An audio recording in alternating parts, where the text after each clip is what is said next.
বিচারহীনতার সংস্কৃতি থেকে বের হতে না পারলে ধর্ষণের মতো অপরাধের বিস্তার রোধ সম্ভব নয় বলে মনে করছেন বিশ্লেষকরা।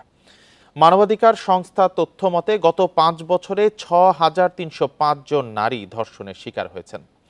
আশঙ্কার বিষয়ে এদের 3,471 জনের বয়স 18 বছরের নিচে, যা মোট ঘটনার 55% বেশি। অপবাদ সহ্য করতে না পেরে অনেকেই বেছে নেন আত্মহত্যার পথ। এই ঈদে জামা জুতো অ্যাক্সেসরিজের ডিসকাউন্ট।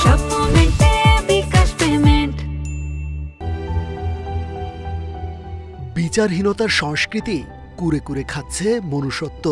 নারী কখনো বাইরে, কখনো ঘরে কর্মস্থলে, আবার কখনো নিজ পরিবার ও আত্মীয় স্বজনেরই লোলুপ দৃষ্টির শিকার। কুৎসিত থাবায় পাল্টে যাচ্ছে পুরো জীবনটাই। মাগুরায় বোনের বাড়িতে 8 বছরের শিশু ধর্ষণে তোলপাড় গোটা দেশ।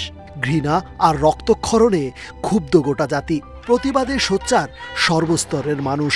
হিউম্যান রাইটস সাপোর্ট সোসাইটির তথ্য মতে 2020 থেকে 2024 সাল পর্যন্ত 5 বছরে 1079 জন নারী ও শিশু গণধর্ষণের শিকার। ধর্ষণের পর হত্যা 207 জনকে, এর মধ্যে শিশু 118 জন।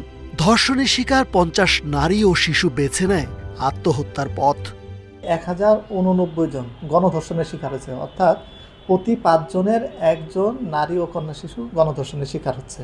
অধিকাংশ ঘটনায় ঘটছে তাদের পরিবার, তারপর হচ্ছে প্রতিবেশী, আত্মীয় স্বজন এবং নিকটাত্মীয়দের মধ্যে। ধর্ষণের শিকার নারী বা শিশুকেই হচ্ছে সামাজিকভাবে তাকে অনেকটা হেয় প্রতিপন্ন করা হয়, তাকে বয়কট করা হয় বা তার উপরে কলঙ্ক লেপন করা হয়। বিশৃঙ্খল সমাজের অরাজকতায় অপরাধের দায় মুক্তি বাড়ছে। আইন প্রয়োগকারী সংস্থার ব্যর্থতা, সমঝোতা ও জবাবদিহির অভাব অপরাধীদের ক্ষমতায়ন করছে বলে মনে করেন বিশেষজ্ঞরা। বিচারহীনতা এবং বিচার না দেওয়ার সংস্কৃতি, বিচার না পাওয়ার সংস্কৃতি, এটি প্রভাবিত করেছে বিচার না দেওয়ার সংস্কৃতিতে। তারা জেনেই যাচ্ছে যে এই ধরনের ঘটনা করা যায় এবং এই ধরনের ঘটনা ঘটলে আসলে কোনো ধরনের পারিবারিক ভাবে, সামাজিক ভাবে বা রাষ্ট্রীয় ভাবে কোনো ধরনের বিচারের মোকাবেলা তাদের করতে হচ্ছে না। দেখা যাচ্ছে আমাদের ধর্ষণ মামলাগুলোর রায় কিন্তু 7%-এর নিচে। সরকারকে আইনের কঠোর প্রয়োগ, লিঙ্গভিত্তিক সহিংসতায় দ্রুত আইনি ব্যবস্থা, নারীর প্রতি সহিংসতার সব ঘটনার সুষ্ঠু তদন্ত ও দ্রুত বিচারের পাশাপাশি নাগরিক সমাজকে জেগে ওঠায় গুরুত্ব বিশিষ্টজনদের। রেজওয়ানুল হক, ইন্ডিপেন্ডেন্ট নিউজ, ঢাকা।